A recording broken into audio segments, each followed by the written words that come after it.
J'ai passé 5 ans à transformer l'ancienne ferme de mes grands-parents en un sanctuaire.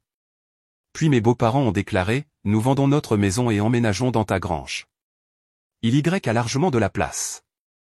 J'ai souri et j'ai dit, bienvenue à la maison. Ils ont tenu exactement 48 heures avant de supplier de partir. Je m'appelle Olivia et à 31 ans, je n'aurais jamais imaginé que l'héritage de la ferme abandonnée de ma grand-mère deviendrait le plus grand combat de ma vie. Pendant 5 ans, j'ai tout investi pour transformer 40 acres de terrain en friche en quelque chose de magnifique, me levant avant l'aube, saignant dans la terre, construisant un sanctuaire de mes propres mains. Mon mari appelait ça mon petit passe-temps. Ses parents y voyaient un potentiel gâché. Et quand ils ont annoncé qu'ils emménageaient pour profiter de leur retraite sur ma propriété, j'ai simplement souri et dit, bienvenue à la maison. Ce qui s'est passé ensuite leur a appris que la vie à la ferme ne se résume pas à de jolis couchers de soleil et à de l'air frais. C'est une question de survie, de sacrifice et de savoir exactement pourquoi on est prêt à se battre.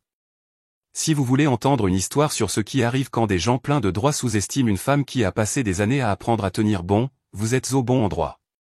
Commentez pour nous dire d'où vous nous regardez aujourd'hui, et n'oubliez pas d'aimer et de vous abonner pour plus d'histoires.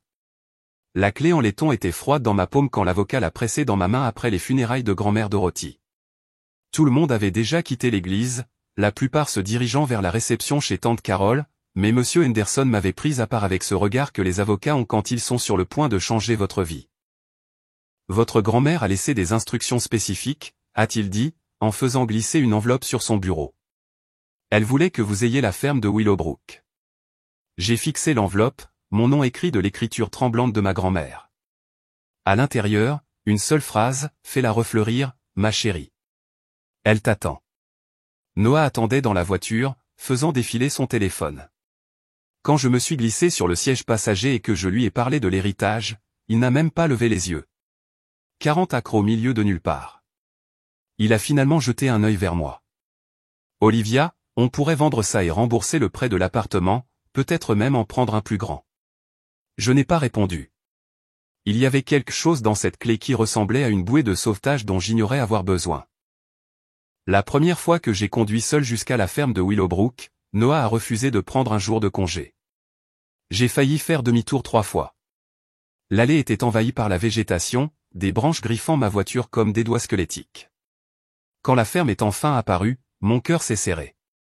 Le porche qui l'entourait s'affaissait, les fenêtres étaient cassées, et la grange semblait pouvoir être aplatie par un fort coup de vent. Mais ensuite, j'ai trouvé les journaux de ma grand-mère dans le grenier, des boîtes entières datant de 1958, quand elle et grand-père avaient acheté la propriété. Des croquis de plans de jardin, des notes sur la rotation des cultures, des fleurs séchées entre les pages. Une entrée de 1962 m'a glacé. Cette terre m'a sauvé quand je n'avais rien. Elle sauvera quelqu'un d'autre un jour. Je suis resté assis sur ce sol poussiéreux du grenier jusqu'au coucher du soleil, lisant ses rêves. Au moment où je suis redescendu, quelque chose avait changé en moi. Ce n'était pas juste une propriété. C'était une raison d'être. Le fonds secret avait commencé il y a 3 ans. Un héritage du côté de mon père dont Noah ne savait rien, $1150. Puis mes primes annuelles de l'agence de marketing, des projets en freelance à côté. Chaque dollar que je pouvais mettre de côté en secret. Au moment de la mort de ma grand-mère, j'avais $47 000 sur un compte à mon seul nom. Quand j'ai dit à Noah que je voulais prendre un congé sabbatique pour restaurer la ferme en tant que résidence de week-end, il était sceptique. 6 mois. Il a posé sa bière. Et ta carrière? J'ai des congés accumulés et ils me laisseront travailler à temps partiel à distance. Les mensonges sont venus plus facilement que prévu. Pense-y. On la rénove et la valeur de la propriété monte en flèche. C'est un investissement. Il a réfléchi à cela puis a haussé les épaules. D'accord. Mais ne t'attends pas à ce que je sois là-bas tous les week-ends. Cet endroit me donne la chair de poule. Sullivan Peterson, Sully pour tous ceux qui le connaissaient, a été la première personne que j'ai rencontrée quand j'ai commencé à travailler à la ferme. L'homme bourru de 68 ans vivait sur la propriété voisine et connaissait mes grands-parents depuis 40 ans. Dorothy était spéciale, a-t-il dit, appuyé contre ma voiture la première semaine. Cette terre est spéciale, aussi. Le sol, l'eau de source. Les promoteurs tournent autour depuis des années. Ne laisse personne te la prendre, ma petite. Il m'a tout appris. Comment réparer un poteau de clôture, dégager les lignes d'irrigation, distinguer la bonne terre de la mauvaise. Les soirs où je voulais abandonner, quand mes mains saignaient et que mon dos hurlait, Sully apparaissait avec du café et me rappelait pourquoi je faisais ça. Ta grand-mère savait que tu viendrais. Elle me l'a dit il y a des années. Sully, Olivia a mon esprit. Elle ne le sait juste pas encore. La première nuit où j'ai dormi dans la ferme, j'ai utilisé des lampes à huile car l'électricité n'était pas encore raccordée. La maison craquait et s'installait autour de moi. Des animaux bruissaient à l'extérieur, et je ne me suis jamais sentie aussi vivante. C'était réel. C'était à moi. Noah est venu exactement 2 fois au cours des 3 premiers mois. Les 2 fois, il a passé toute la visite sur son téléphone, se plaignant des insectes et du manque de Wi-Fi. Combien de temps vas-tu continuer comme ça, a-t-il demandé lors de sa 2e visite, sans lever les yeux de son écran. Cette phase de fermière? J'étais en train d'installer une fenêtre que j'avais mis 2 jours à apprendre à encadrer correctement. Ce n'est pas une phase, pas vrai? Il a ri.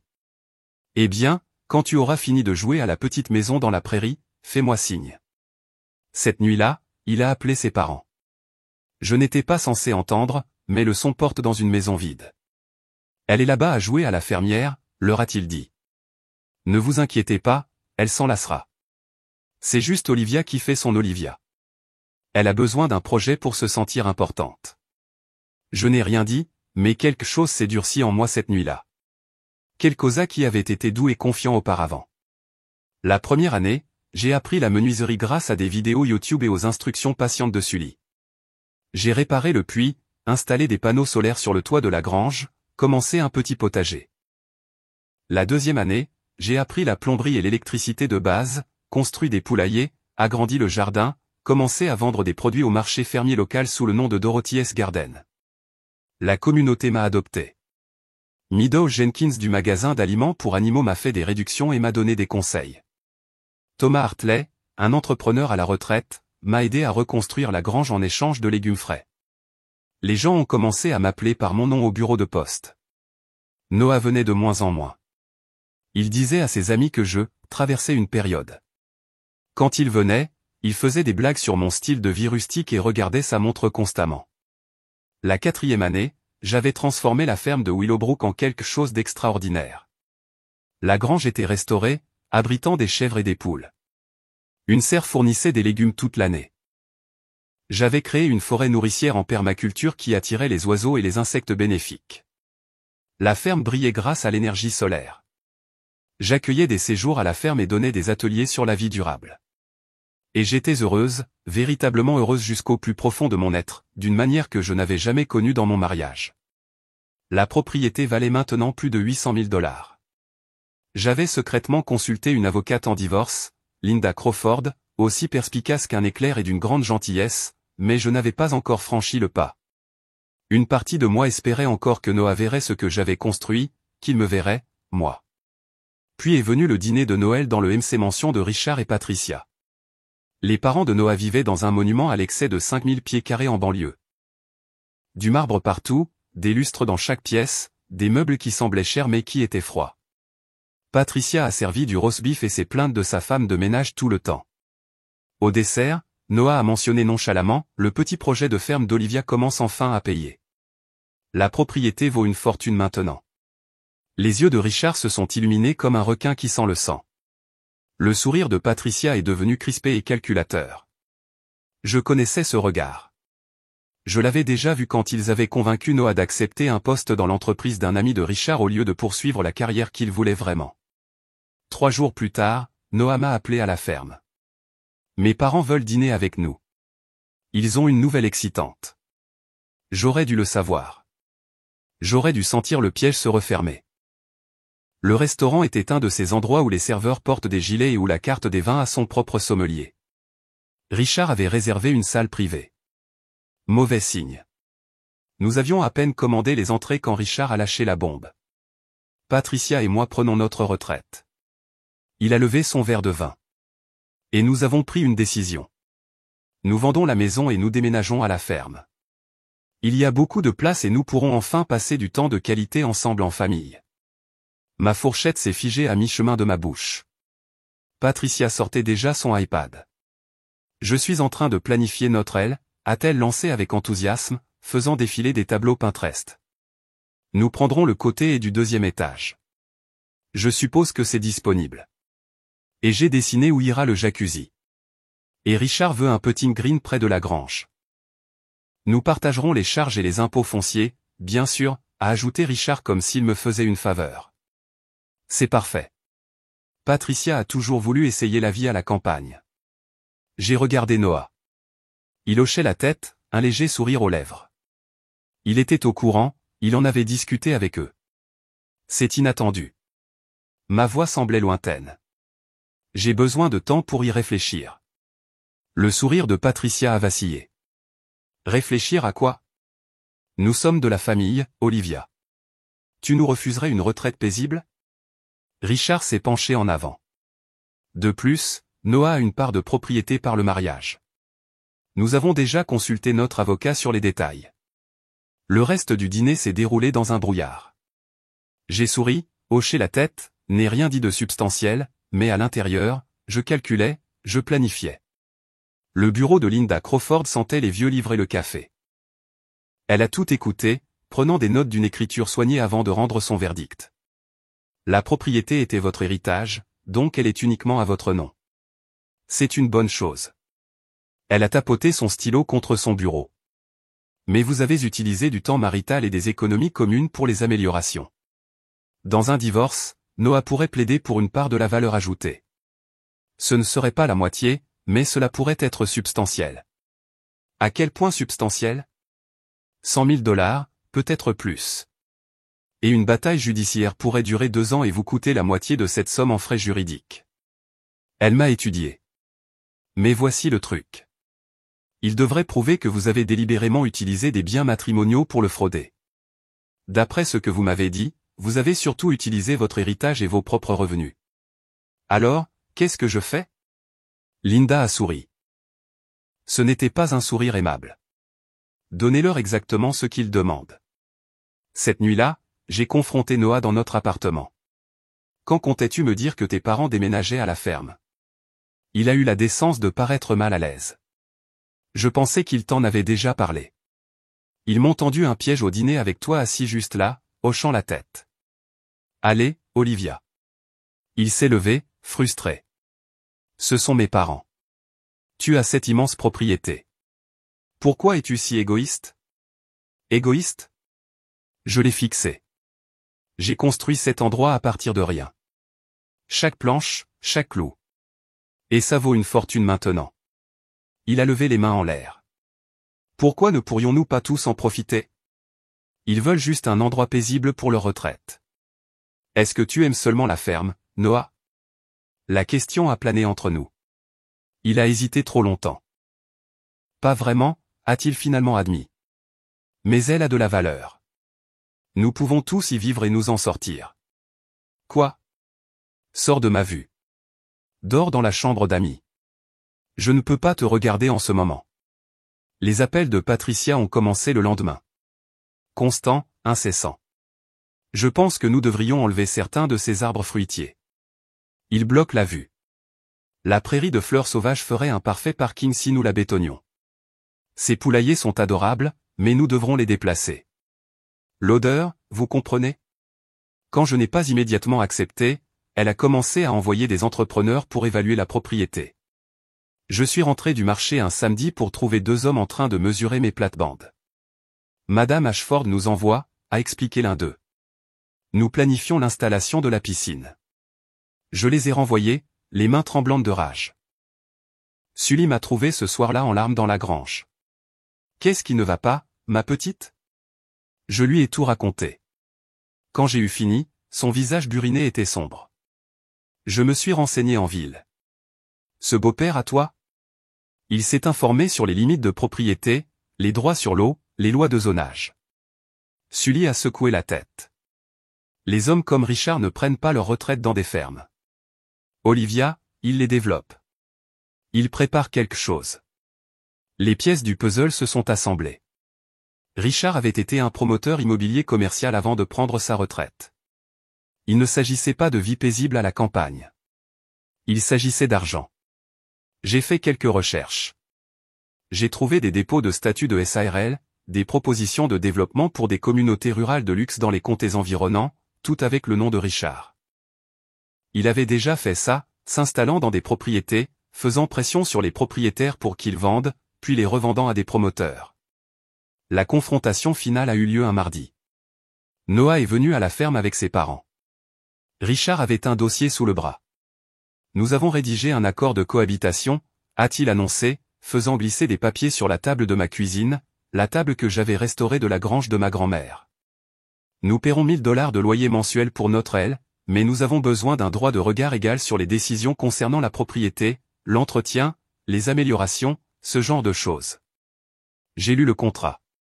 C'était pire que ce que j'avais imaginé. Ils auraient accès à toutes les installations, un droit de veto sur tout changement, et le droit d'inviter des gens sans ma permission. Et si je ne signe pas? Le sourire de Richard était froid. Alors nous engagerons des poursuites judiciaires pour la part légitime de Noah. Mon avocat a déjà préparé les documents, a ajouté Patricia, sa voix dégoulinant d'une fausse douceur. Ne sois pas difficile, ma chérie. Nous emménageons de toute façon. Ceci ne fait que l'officialiser. Je les ai regardés un par un. Richard, suffisant et calculateur. Patricia, redécorant déjà mentalement ma maison. Noah, incapable de croiser mon regard. Puis j'ai souri. Un sourire authentique et chaleureux qui a fait vaciller l'expression de Patricia avec incertitude. Vous voulez déménager à la ferme? Pour vivre la vie de la ferme? Richard a hoché la tête avec empressement. Exactement. La vie à la campagne, l'air frais. Alors bienvenue à la maison, ai-je dit doucement. Quand souhaitez-vous emménager? La pièce est devenue silencieuse.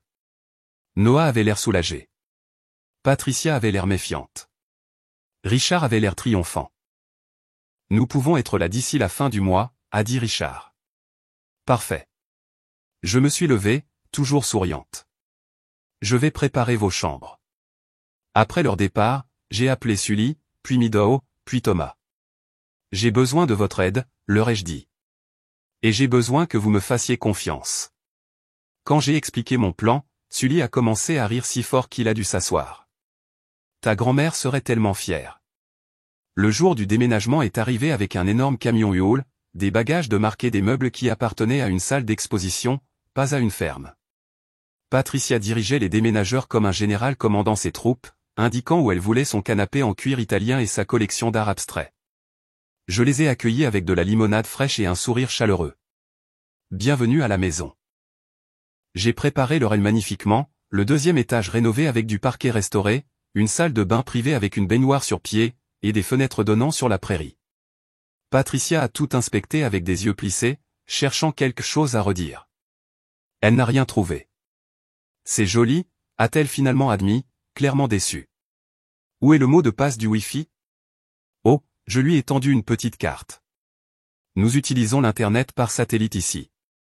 C'est génial pour les emails et la navigation légère, mais il y a un plafond de données pour des raisons environnementales. Le streaming ne fonctionne pas bien, et les appels vidéo peuvent être instables. La plupart des gens trouvent ça libérateur de se déconnecter. Le visage de Patricia est devenu pâle. Que veux-tu dire par se déconnecter? Comment vais-je regarder mes séries? J'ai haussé les épaules avec sympathie. Il y a une bibliothèque en ville. Ils ont des DVD. Richard fronçait déjà les sourcils devant son téléphone. Une barre de réseau. Comment vis-tu comme ça? On s'y habitue, ai-je dit joyeusement. Maintenant, laissez-moi vous montrer comment tout fonctionne. Cette nuit-là, j'ai pris soin de déplacer le perchoir du général Beauregard. Mon coq était un oiseau magnifique avec une voix qui pouvait réveiller les morts. Son nouveau perchoir, juste sous la fenêtre de la chambre de Richard et Patricia. À 5h30 du matin, le général Beauregard a annoncé l'aube avec une vigueur enthousiaste. J'ai entendu le bruit sourd de Richard tombant du lit, suivi du cri de Patricia. À 6h, je frappais à leur porte, déjà en tenue de travail. Bonjour. Le café est prêt en bas. On commence les corvées dans 15 minutes. Patricia a ouvert la porte en nuisette de soie, les cheveux en désordre. Des corvées. Je leur ai tendu à chacun un emploi du temps imprimé. Routine du matin. Ramasser les œufs. Nourrir les chèvres. Nettoyer les stalles. Arroser la serre. Tout le monde contribue ici. C'est comme ça que fonctionne la vie durable. Richard a bafouillé. Nous sommes à la retraite. Nous ne faisons pas de travail manuel. Oh, j'ai écarquillé les yeux innocemment. Je pensais que vous vouliez l'expérience authentique de la ferme, mais si vous préférez, vous pouvez vous occuper de la préparation du petit déjeuner pour tout le monde à la place. Je fais généralement des œufs, du pain frais et du fromage de nos chèvres. Ils ont choisi les corvées. Regardez Patricia, dans sa tenue Lululemon qui coûtait plus que ma facture mensuelle de nourriture pour animaux, essayer de ramasser les œufs de poule territoriale a été le divertissement le plus amusant que j'ai eu depuis des années. Richard n'arrivait pas à ouvrir l'enclos des chèvres sans se faire encorner par Clémentine, ma chèvre alpha. Au petit déjeuner, ils étaient égratignés, sales et silencieux. Le problème de pression d'eau s'est révélé pendant la douche matinale de Patricia. J'avais ajusté les réglages du chauffe-eau solaire. Après 5 minutes, l'eau est devenue glacée. Patricia est sortie de la salle de bain en frissonnant, enveloppée dans des serviettes. « Qu'est-ce qui ne va pas avec ton chauffe-eau ? » Rien ne va. Nous utilisons le chauffage solaire et la collecte d'eau de pluie. Il faut économiser. J'ai souri. Grand-mère Dorothy disait toujours que des douches de 5 minutes sauvent la planète. Le dîner de ce premier soir était de la ferme à la table. Légumes rôtis, salade fraîche, œufs et fromage de chèvre. Tout était délicieux. Tout était végétarien. Patricia a poussé la nourriture dans son assiette. N'as-tu pas de vraie nourriture, comme du steak ou des pâtes ? Nous sommes principalement végétariens ici. C'est meilleur pour la terre. J'ai pris une bouchée de tomates anciennes. Il y a une épicerie à environ 30 minutes si vous voulez faire des courses. Richard et Patricia ont échangé des regards de pure horreur. Cette nuit-là, la ferme s'est animée de sa symphonie nocturne. Des coyotes hurlant au loin, des hiboux ululant depuis la grange, des grenouilles chantant depuis l'étang, et mes chèvres faisant leurs bruits étranges et d'un autre monde. À minuit, Brutus, mon chien de montagne des Pyrénées de 130 livres, a commencé sa patrouille, aboyant à chaque ombre. Richard est descendu en titubant à minuit 30. Peux-tu contrôler cette bête ? Je lisais à la lampe à huile. Parfaitement calme. Il protège le bétail. C'est son travail. Tu t'y habitueras. Nous ne pouvons pas dormir. Les bouchons d'oreilles sont dans l'armoire de la salle de bain. Le deuxième jour a commencé avec Patricia essayant d'utiliser son sèche-cheveux à haute puissance. Le disjoncteur a immédiatement sauté, coupant l'électricité à tout le deuxième étage.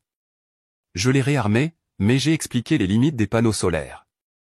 Pendant les jours couverts, vous devrez sécher vos cheveux à l'air libre ou utiliser le réglage de faible puissance. J'ai fait une démonstration. Vous voyez ? Facile. Le rasoir électrique de Richard était inutile. Ils avaient tous les deux l'air de plus en plus débraillés au fil de la journée. Le carré parfaitement coiffé de Patricia est devenu un désordre crépus.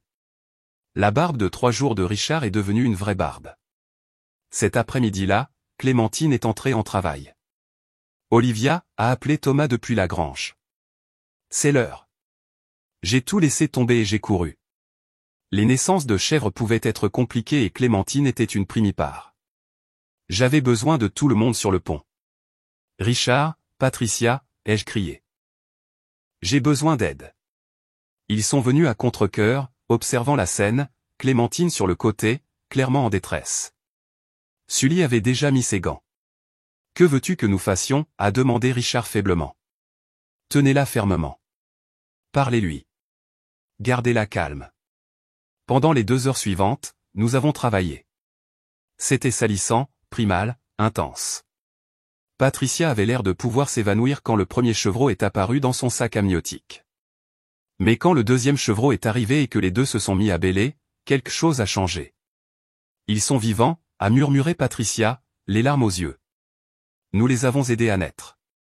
J'étais couverte de fluide, épuisée, triomphante. J'ai tendu une serviette à Patricia. Bienvenue à la ferme. Ce ne sont pas que des couchers de soleil et des photos Instagram, n'est-ce pas ? Elle a secoué la tête, incapable de parler. Cette nuit-là, ils ont à peine touché à leur dîner. Ils se sont couchés à 20 h sans un mot. Je me suis assise sur le porche avec Sully, écoutant la nuit. Combien de temps penses-tu qu'ils vont tenir, a-t-il demandé. Un autre jour, peut-être 2. Puis la vraie fête commencera. Au bout de 48 heures, Patricia a exigé qu'ils aillent en ville. J'ai besoin de vraie nourriture et de Wi-Fi, maintenant. Nous avons conduit jusqu'au restaurant local, le même endroit où j'avais pris mon premier repas en arrivant dans la région, le même endroit où tout le monde connaissait maintenant mon nom. Patricia a commandé un hamburger et s'est immédiatement connectée au Wi-Fi, son téléphone sonnant avec des jours de notification en retard. Elle a fait défiler frénétiquement pendant que Richard inhalait sa nourriture comme un homme sauvé de la famine. Cet endroit est invivable, a annoncé Patricia à personne en particulier, mais assez fort pour que tout le restaurant entende. Pas d'internet correct, pas d'eau chaude, des animaux partout, et l'odeur. Olivia a clairement laissé l'endroit tomber en ruine. Le restaurant est devenu silencieux. Je suis restée assise là, sirotant calmement mon café. Sully est entrée, a jeté un coup d'œil à la situation et s'est glissée dans notre box. Tout va bien, Madame Ashford? La vie à la ferme devient trop réelle pour vous? Patricia a explosé. Cet endroit est un cauchemar. Il n'y a pas de civilisation, pas de confort, rien. Et Olivia s'attend à ce que nous fassions du travail manuel comme des serviteurs. Nous sommes à la retraite, pour l'amour de Dieu. Meadow, de sa place au comptoir, a pris la parole. Cette ferme a valu à Olivia 3 prix de durabilité. Elle apprend aux enfants l'agriculture biologique. À quoi vous attendiez-vous exactement? Thomas a ajouté depuis son box. Les gens de la ville pensent toujours que l'agriculture, c'est comme des vacances. C'est le travail le plus dur qui soit. Patricia a regardé autour d'elle, réalisant pour la première fois que tout le monde dans ce restaurant était de mon côté. Elle était l'étrangère. J'ai finalement parlé, ma voix froide et claire. Laissez l'endroit tomber en ruine? J'ai construit cet endroit à partir de rien. Chaque panneau solaire, chaque plate-bande, chaque poteau de clôture. C'est moi qui l'ai fait. Vous vouliez la vie à la ferme. C'est ça, la vie à la ferme. Richard a attrapé le bras de Patricia. Nous partons. Mais je n'avais pas fini. Vous vouliez déménager à la ferme pour y vivre en permanence. Bienvenue à ce que cela signifie réellement. Des matins précoces, du travail physique, des ressources limitées, et se débrouiller avec ce que l'on a. C'est la vraie vie, pas un fantasme de retraite. Nous sommes rentrés en silence. Cette nuit-là, j'ai mis en scène mon chef-d'œuvre. J'ai accidentellement laissé la porte de la grange non verrouillée. À 3 heures du matin, mes 4 chèvres naines, adorables, chaotiques et absolument intrépides, se sont introduites dans la maison. Elles sont allées directement dans la chambre de Richard et Patricia. Les cris m'ont réveillé de mon sommeil profond. Je me suis précipité à l'étage pour trouver Patricia debout sur son lit pendant que les chèvres mangeaient ses foulards en soie. Richard essayait de les chasser pendant que l'une d'elles mâchouillait ses documents importants. Oh non, ai-je haleté, faisant sortir les chèvres. Je suis tellement désolé. Elles n'ont jamais fait ça avant. Mais je souriais, et Patricia l'a vu. Le lendemain matin, pendant que je préparais le café, Patricia est apparue à la porte de mon bureau. Elle tenait des papiers. Mes papiers de divorce. Ceux que j'avais rédigés il y a des mois. Tu divorces de Noah. Je n'ai pas nié. J'y pense depuis 2 ans. 2 ans? Elle avait l'air sincèrement choquée. Cette ferme m'a montré que je n'ai pas besoin de lui. Elle m'a montré que je suis capable de tout ce qu'il disait que je n'étais pas, j'ai pris les papiers de ses mains. Elle m'a montré ce que je vaux vraiment. Pendant un long moment, Patricia m'a simplement regardé. Puis elle s'est assise lourdement. Richard voulait développer cette terre, a-t-elle dit doucement. La vendre à une société de villégiature. Il parla des promoteurs depuis des mois. Il pensait que si nous emménagions, nous pourrions te faire pression pour vendre. Et Noah serait d'accord. Je sais. Sully me l'a dit. Tu savais? Pourquoi crois-tu que je vous ai laissé venir? Le visage de Patricia s'est effondré. C'était un test. Non, c'était une leçon. Je me suis penché en avant. Vous vouliez quelque chose qui ne vous appartenait pas. Vous n'avez pas vu mon travail, mon sacrifice, ma raison d'être. Vous avez vu une opportunité. J'ai sorti un dossier que j'avais préparé. Des emails imprimés entre Richard et Summit Ridge Development. Des plans pour les domaines de luxe de Willowbrook. Les promesses de Richard de livrer la propriété. J'en ai plus, ai-je dit. Des enregistrements de vos tentatives de coercition. Des témoins de votre harcèlement. Un mémoire juridique de mon avocate montrant que Noah n'a aucun droit sur cette propriété car c'était mon héritage. Patricia est devenue blanche. Vous avez 24 heures pour partir. Ou je dépose des ordonnances restrictives et je vous poursuis pour tentative de fraude et harcèlement. Olivia. Je n'ai pas fini. Je me suis levé. Tu vas dire à Richard que tu en as fini avec ses combines. Tu vas quitter ma ferme et ne plus jamais me contacter à ce sujet. Et tu vas dire à Noah que s'il tente quoi que ce soit, n'importe quoi, je vais à la police. Après son départ, j'ai appelé Noah. Il a répondu à la 3e sonnerie. Olivia. Tes parents ont essayé de voler ma ferme pour la vendre à des promoteurs. Tu le savais, n'est-ce pas? Silence. Long et accablant. Ils ont dit que ce serait bon pour nous financièrement, a-t-il finalement admis. Je ne pensais pas que tu te soucierais autant d'une vieille ferme. Une vieille ferme. Des années de ma vie, du sang, de la sueur, des rêves. Une vieille ferme. Alors tu ne m'as jamais connu du tout. Ma voix était stable. Je vais préparer les papiers du divorce. Ne reviens pas ici. J'ai raccroché avant qu'il ne puisse répondre. Par la fenêtre, j'ai regardé le camion U-Haul de Richard et Patricia s'éloigner bien plus vite qu'il n'était arrivé. Patricia lui avait tout dit. Il partait dans la honte, dans la colère, mais il partait. Sully est apparu à ma porte 1 heure plus tard avec une bouteille de whisky. J'ai entendu dire que les nouvelles voyagent vite en ville. Il a versé 2 verres. Tu as bien fait, ma petite. Vraiment? Je me sentais soudainement épuisé. Je viens de faire exploser mon mariage et d'humilier ses parents. Tu as protégé ce qui est à toi, ce que tu as construit, ce que ta grand-mère t'a confié. Il a levé son verre. À Dorothy. Elle savait que tu avais la trempe pour ça. Nous avons bu alors que le soleil se couchait sur ma ferme, ma terre, mon avenir, et pour la première fois depuis des années, je me suis senti complètement, totalement libre. Les documents ont été déposés un mardi matin.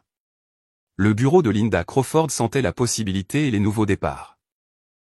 Avec les preuves que vous avez fournies, les enregistrements, les emails, le projet de développement, Noah n'obtiendra pas un centime de la ferme, a dit Linda, faisant glisser la demande de divorce sur son bureau. Et ses parents, ils ont de la chance que vous ne portiez pas plainte. J'ai signé de mon nom d'une main ferme. Olivia Whitmore.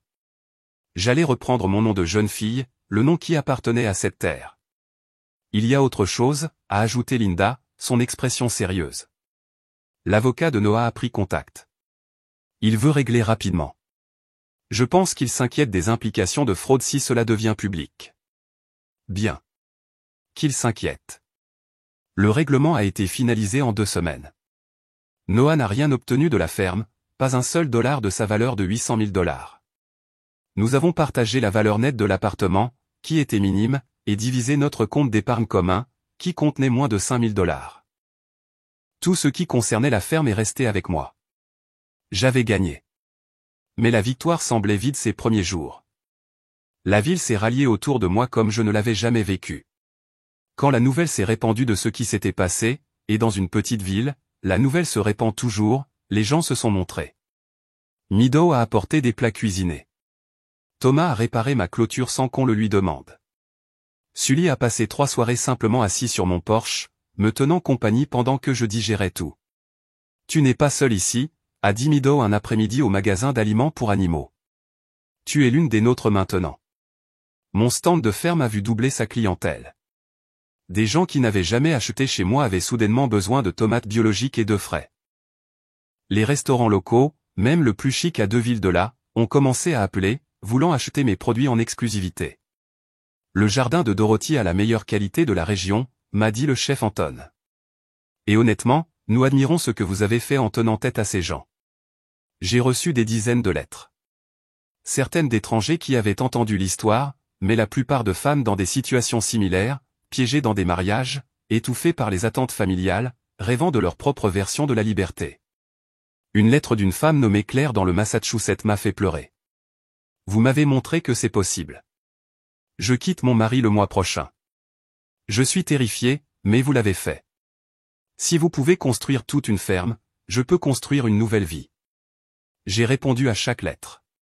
Le divorce a été finalisé 4 mois plus tard. Noah n'a rien contesté. Son avocat lui avait conseillé que se battre ne ferait qu'exposer la tentative de fraude de ses parents et sa propre complicité. Je l'ai vu une dernière fois au palais de justice. Il semblait plus petit, en quelque sorte, diminué. « J'espère que tu es heureuse », a-t-il dit, et ce n'était pas gentil. « Je le suis », ai-je répondu. Et je le pensais. Un soir, environ 6 semaines après le divorce, je me suis assise sur mon porche à regarder les lucioles apparaître au-dessus de la prairie. Brutus était couché à mes pieds et mes chèvres s'installaient pour la nuit. La ferme bourdonnait de vie, la vie que j'avais créée. Mon téléphone a vibré. Un texto d'un numéro inconnu. C'est Patricia. Je suis désolé pour tout. Tu avais raison sur toute la ligne. J'espère qu'un jour tu pourras nous pardonner. J'ai fixé le message pendant un long moment. Puis je l'ai supprimé sans répondre. Certaines personnes ne méritent pas d'avoir accès à votre paix. Mais 3 jours plus tard, un autre message est arrivé. Celui-ci plus long. Je sais que je ne mérite pas de réponse. Richard et moi divorçons. Je vis dans un petit appartement, travaillant à temps partiel dans une librairie. Tout ce que nous avions a disparu. J'ai tout perdu, en courant après le confort et le contrôle. Tu as essayé de me montrer à quoi ressemble le vrai travail, ce que l'on ressent quand on a un vrai but. J'étais trop fier pour le voir. Je suis désolé, Olivia, non pas parce que je veux le pardon, mais parce que tu mérites de savoir que ce que tu as dit a compté. Je l'ai lu 3 fois. Puis j'ai répondu, si jamais tu veux visiter la ferme, juste toi, pas Richard, tu es la bienvenue. Pas en tant que famille, mais en tant que quelqu'un qui pourrait enfin comprendre.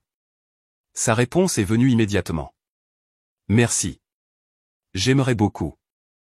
Le magazine Sustainable Living a appelé un matin de septembre. Miss Whitmore, nous aimerions présenter la ferme de Willowbrook dans notre numéro d'hiver. Vous avez été nominé par plusieurs membres de la communauté pour votre travail de conservation et vos programmes éducatifs. L'interview a eu lieu en octobre.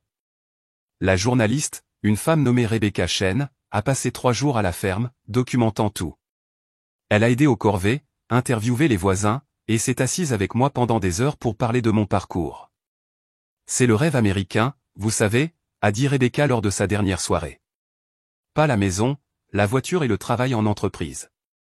Ceci, construire quelque chose de ses propres mains, créer quelque chose de significatif. L'article est paru en décembre. 6 pages, des photos en couleur, titrées « De l'héritage à l'indépendance, comment une femme a transformé une terre abandonnée en un sanctuaire florissant ». Mon téléphone n'a pas arrêté de sonner pendant des semaines. Les gens voulaient des ateliers, des séjours à la ferme, des interviews. Un éditeur m'a contacté pour un contrat de livre. 2 universités m'ont invité à donner des conférences. J'ai embauché de l'aide. Casey Morrison, une étudiante en agriculture de 24 ans qui voulait apprendre l'agriculture durable, et Ben Fletcher, un vétéran de l'armée de 40 ans qui avait trouvé la paix en travaillant avec les animaux et qui avait besoin d'un nouveau départ. Vous me donnez plus qu'un travail, a dit Ben sa première semaine. Vous me redonnez un but. La ferme s'est agrandie. J'ai acheté la propriété adjacente de 20 acres, disponible car le propriétaire âgé déménageait dans une résidence assistée, en utilisant l'argent de la publicité du magazine et l'augmentation des ventes. J'avais maintenant 60 acres au total, de la place pour grandir, de la place pour rêver plus grand. Mais tard dans la nuit, quand la ferme était calme, je sentais encore l'absence de quelque chose. Pas Noah, il ne me manquait pas, mais un partenariat, une compagnie, quelqu'un avec qui partager cette vie et qui la comprenait vraiment. C'est alors que Thomas Hartley a commencé à apparaître plus souvent. 6 mois après le divorce. Tout était parfait. Trop parfait. J'aurais dû le savoir. L'homme est apparu un mardi après-midi, sortant d'une Mercedes noire qui semblait absurdement déplacée sur mon chemin de terre. Costume cher, chaussures cirées, sourire prédateur. Miss Whitmore, Garrett Sutton, Summit Ridge Développement. Il a tendu une main que je n'ai pas serrée. Je vais aller droit au but. Nous paierons 2,5 millions de dollars pour votre propriété. C'est le triple de la valeur marchande. Pas intéressé. Son sourire n'a jamais vacillé. Tout le monde a un prix, Miss Whitmore. Et nous sommes très patients. Alors vous attendrez éternellement. Au revoir, monsieur Sutton. Il est parti, mais quelque chose dans sa confiance m'a donné la chair de poule. Les problèmes ont commencé petit à petit. La pompe de mon puits est mystérieusement tombée en panne. Le moteur a grillé d'une manière qui, selon le technicien de réparation, ressemblait à du sabotage. Des clôtures ont été coupées pendant la nuit et mes chèvres se sont échappées. Je les ai retrouvées à 1 mile de là, terrifiées et blessées. Puis l'inspecteur sanitaire s'est présenté avec une plainte anonyme concernant des violations de la sécurité alimentaire. Il a passé 4 heures à examiner chaque centimètre de mon exploitation et n'a rien trouvé d'anormal. « Quelqu'un vous en veut ?» a-t-il dit doucement en remballant. Cette plainte était détaillée, personnelle. Soyez prudente. Mes primes d'assurance ont triplé sans explication. La banque qui détenait mes prêts pour l'équipement a soudainement voulu des garanties supplémentaires. De petites choses qui, individuellement, semblaient être de la malchance, mais qui, ensemble, formaient un schéma. J'ai appelé Linda Crawford. Ils essaient de me briser. Légalement, nous ne pouvons pas faire grand-chose sans preuve de qui est derrière tout ça. Mais Summit Ridge a une réputation, Olivia. Ils ont déjà fait ça, harcelant les propriétaires jusqu'à ce qu'ils vendent. Sully a mené sa propre enquête. Il s'est avéré que Summit Ridge appartenait à une énorme société de développement qui achetait systématiquement des terres rurales à travers le Vermont pour des projets de villégiature écologique de luxe qui étaient à peu près aussi écologiques que l'exploitation minière à ciel ouvert. Ils ont un schéma, a rapporté Sully, étalant des documents sur la table de ma cuisine. Ils font une offre. En cas de refus, ils lancent une campagne de pression. Problèmes juridiques, accidents mystérieux, harcèlement social. 60% de leurs propriétés cibles finissent par vendre. Je ne suis pas dans leurs 60%. Je sais. C'est ce qui m'inquiète. J'ai organisé une réunion municipale, je me suis tenu devant ma communauté et j'ai tout exposé, l'offre, le harcèlement, le schéma d'intimidation. Ils s'en prendront à d'autres fermes ensuite, ai-je dit. Une fois qu'ils auront la mienne, ils voudront la vôtre. Nous devons nous battre ensemble. La réponse a été écrasante. Des avocats locaux ont offert une assistance pro bono. Des groupes environnementaux ont promis leur soutien. Nous avons formé une coalition, les Amis de la ferme de Willowbrook.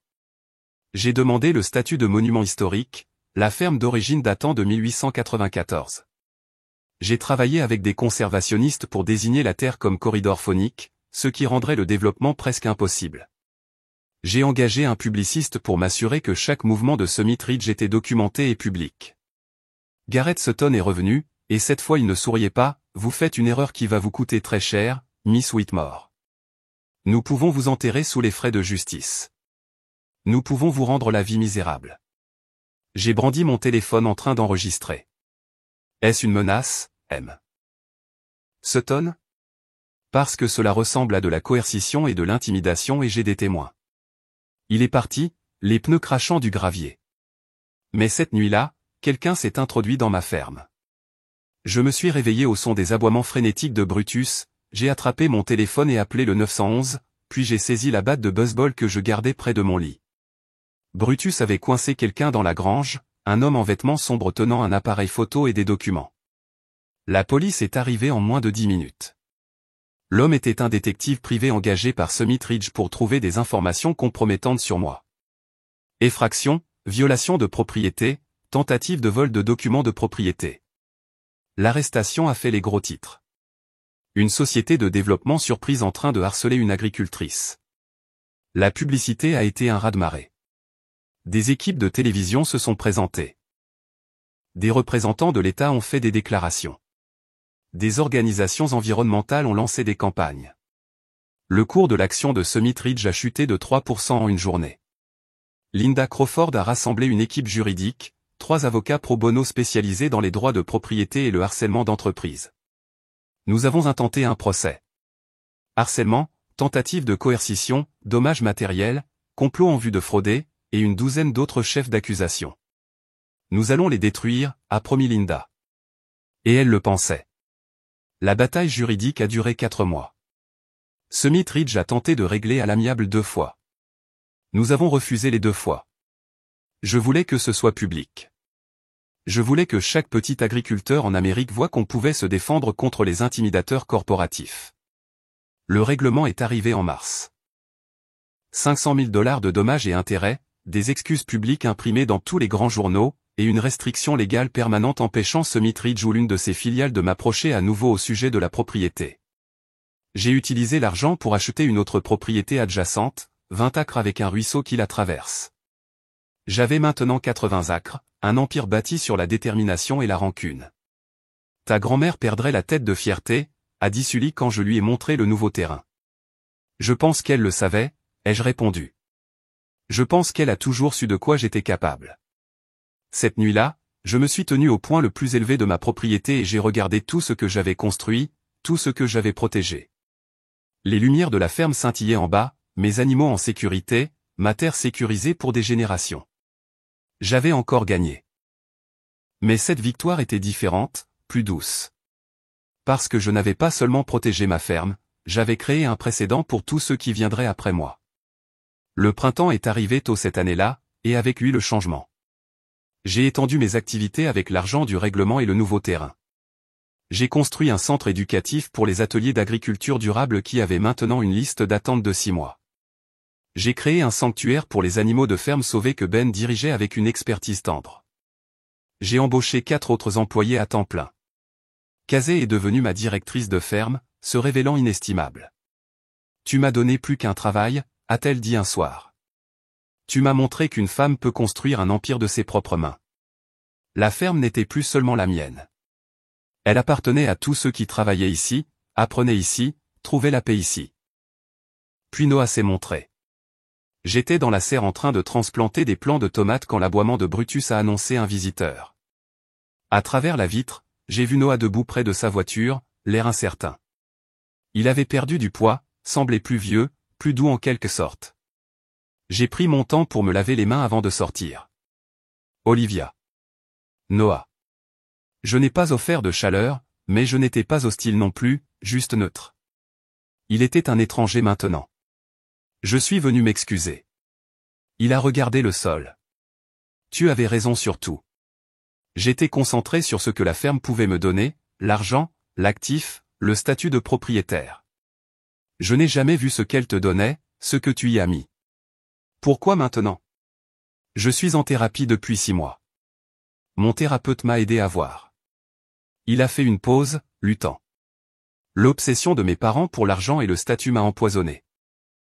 Je t'ai regardé construire quelque chose de réel, de significatif, et j'étais jaloux parce que je n'ai jamais rien construit de ma vie. Je n'ai fait que prendre. Je me suis appuyé contre la clôture, l'étudiant. Il semblait sincère, mais on m'avait déjà trompé. Je ne demande pas à ce qu'on se remette ensemble, a-t-il ajouté rapidement. Je sais que c'est fini.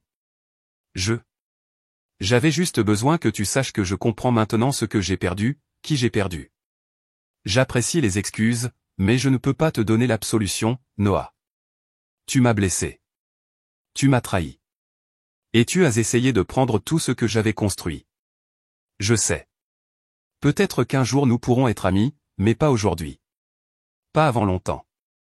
Je me suis un peu adouci. J'espère que la thérapie t'aide. J'espère que tu découvriras qui tu es sans les voix de tes parents dans ta tête.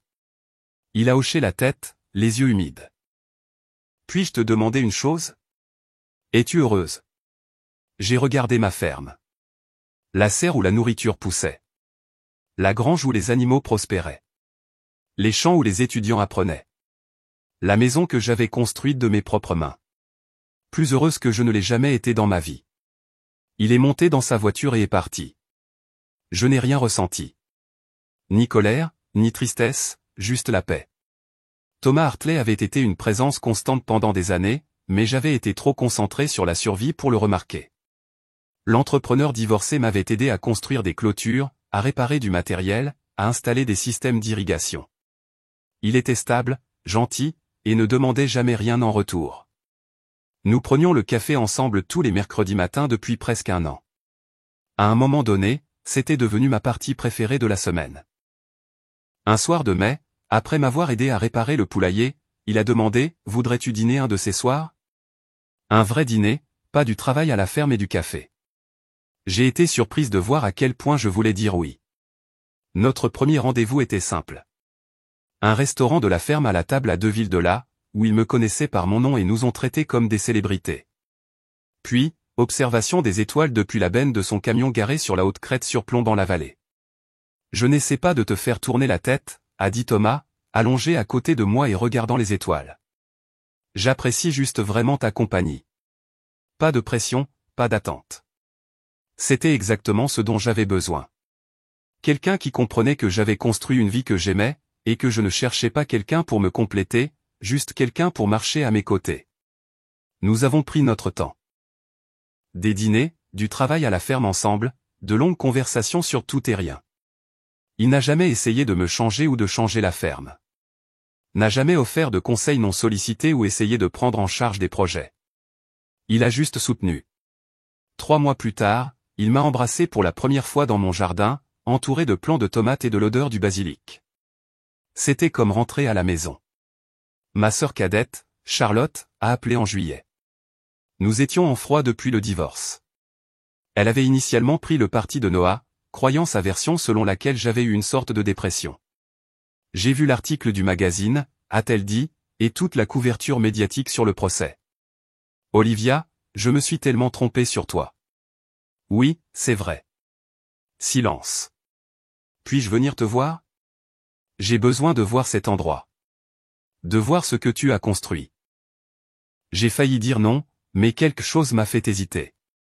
Charlotte avait ses propres difficultés. Piégée dans un travail d'entreprise qu'elle détestait, luttant contre l'anxiété, se sentant perdue à 33 ans. Une semaine, ai-je dit. Tu travailles pendant que tu es ici. Du vrai travail.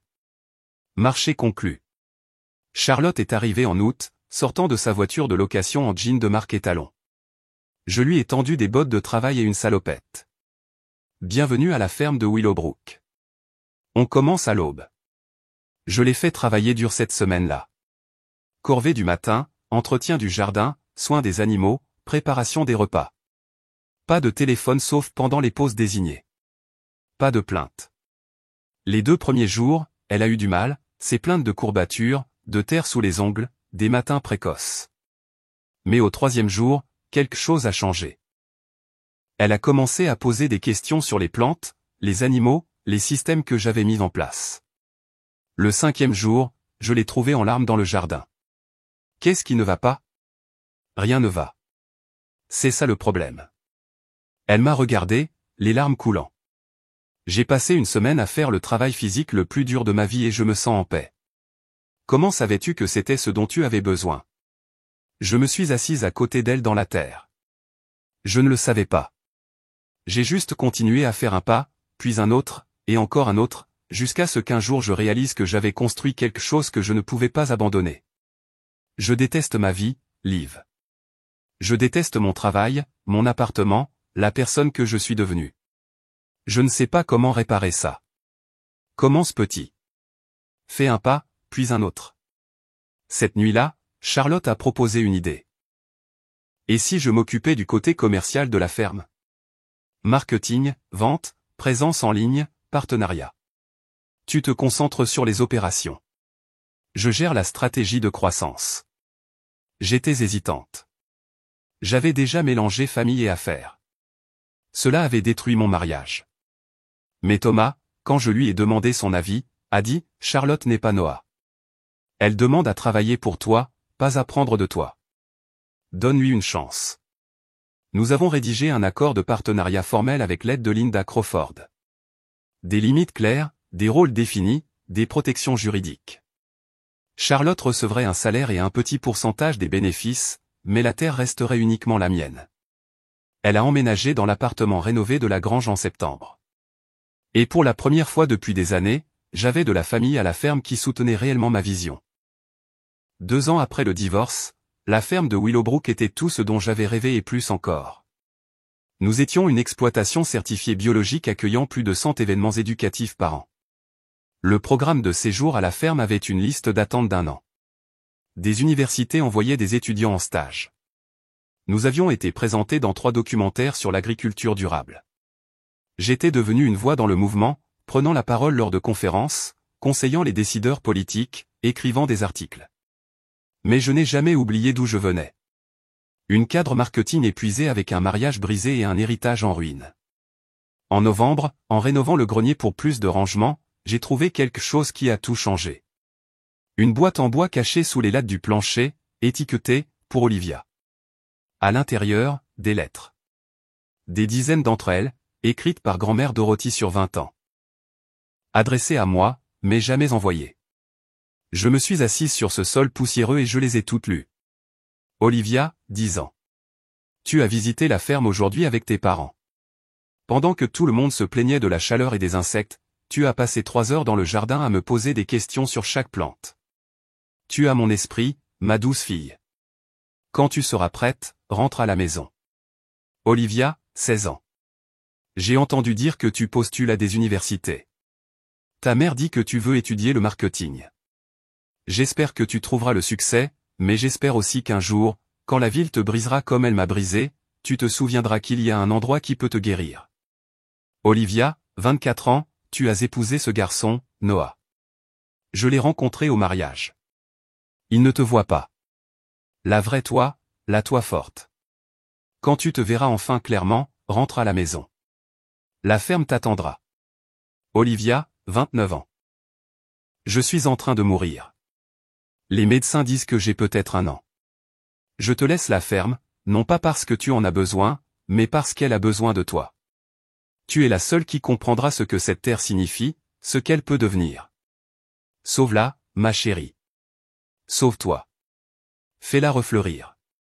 J'ai pleuré jusqu'à ne plus pouvoir respirer. Grand-mère Dorothy avait toujours su. Elle m'avait laissé la ferme, non pas comme un fardeau, mais comme une bouée de sauvetage. L'email de Patricia est arrivé la même semaine. Je sais que je n'ai aucun droit de demander, mais pourrais-je venir te voir, juste pour une journée? Je promets que je ne serai pas un fardeau. J'ai failli le supprimer, mais j'ai pensé aux lettres de grand-mère Dorothy, aux secondes chances, à la croissance et au pardon, non pas pour l'autre personne, mais pour soi-même. Viens samedi prochain, apporte des vêtements de travail. Patricia est arrivée dans une Toyota de 10 ans, portant un jean et un simple pull. Elle avait l'air différente. Plus âgée, oui, mais aussi plus réelle. Le glamour artificiel avait disparu, remplacé par quelque chose d'authentique. Merci de me laisser venir, a-t-elle dit doucement. Je lui ai tendu des gants. Tu vas m'aider à planter le jardin d'hiver. Nous avons travaillé côte à côte pendant des heures. Je lui ai montré comment préparer les plates-bandes, planter les gousses d'ail, pailler pour l'hiver. Elle a écouté, posé des questions et travaillé sans se plaindre. Au déjeuner, assise sur le porche avec de la soupe et du pain frais, elle a finalement parlé. Richard et moi sommes divorcés. Il a épousé quelqu'un de 20 ans plus jeune, toujours à la recherche de statut. Je travaille à temps partiel dans une librairie, je vis dans un studio. J'ai tout perdu. Et je n'ai jamais été aussi en paix. Elle m'a regardé avec des larmes dans les yeux. Tu as essayé de me montrer ça. Ce premier week-end où nous étions ici, tu nous as montré à quoi ressemble le vrai travail, le vrai but. J'étais trop fière, trop pleine de droits pour le voir. Pourquoi maintenant, Patricia? Pourquoi me contacter? Parce que j'essaie de reconstruire une vie qui a un sens et tu es la seule personne que je connaisse qui l'ait vraiment fait. Elle a fait une pause. Je ne demande pas le pardon. Je demande une chance d'apprendre. J'ai pensé à toutes les personnes qui m'avaient aidé. Sully, Meadow, Thomas, Linda, des gens qui m'avaient donné des chances quand j'étais brisé et que j'essayais de me reconstruire. Tu peux venir tous les trimestres. Des visites de travail, pas des visites sociales. Je t'apprendrai la vie durable, comment construire quelque chose de réel. Mais c'est ma ferme, mon sanctuaire. Tu es une invitée, pas de la famille. Je comprends. Merci, Olivia. Elle est venue tous les 3 mois après ça. Travaillant toujours, apprenant toujours. Lentement, à contre-cœur, j'ai commencé à respecter ses efforts. Elle essayait de changer, et le changement n'est jamais facile. Thomas et moi étions ensemble depuis près de 2 ans quand il a dit les mots qui ont tout changé. Nous nourrissions les poules un mardi matin, le rythme banal de la vie quotidienne. Quand il a dit « J'aimerais construire ma vie ici avec toi », je me suis arrêté, le grain s'échappant de ma main. Je ne te demande pas de m'épouser. Pas encore, en tout cas. Je dis juste que je veux ça, toi, la ferme, cette vie. Je veux me réveiller ici chaque matin et m'endormir ici chaque nuit. Je veux construire quelque chose ensemble. Il a souri. Pas de précipitation, pas de pression, mais je voulais que tu le saches. Je l'ai embrassé là, dans le poulailler, entouré de poules curieuses et de l'odeur du foin. Oui, reste. Construis avec moi. Nous avons prévu un petit mariage pour le printemps suivant. Rien d'extravagant, juste des amis, la famille et la communauté qui m'avaient soutenu à travers tout. Charlotte était ma demoiselle d'honneur. Sully a officié, ses mains burinaient stables alors qu'il lisait les vœux que nous avions écrits nous-mêmes. Les enfants de Thomas de son premier mariage étaient présents, 2 fils adultes qui m'avaient accueilli comme une famille. Même Patricia est venue, assise à l'arrière, sincèrement heureuse pour moi. Alors que je me tenais là, dans une simple robe blanche que j'avais achetée chez une couturière locale, tenant les mains de Thomas et promettant l'éternité, j'ai pensé au voyage. D'une cadre marketing épuisée dans un mariage mourant à ça, une ferme florissante, une famille choisie, un amour construit sur le respect et le partenariat. Vous pouvez embrasser la mariée, a annoncé Sully. La foule, une centaine de personnes qui étaient devenues ma famille, a éclaté en acclamations. 5 ans après avoir hérité de la ferme de Willowbrook, je me tenais sur la plus haute colline de ma propriété au coucher du soleil. Thomas était à mes côtés, son bras autour de ma taille. Charlotte était dans le jardin en contrebas, donnant un atelier à un groupe d'étudiants enthousiastes. Kazé et Ben fermaient la grange, leur rire porté par la brise. La ferme s'étendait devant moi comme une tapisserie vivante, des jardins, des vergers, des pâturages, la ferme brillant grâce à l'énergie solaire. 80 acres de buis et de paix. Mon téléphone a vibré.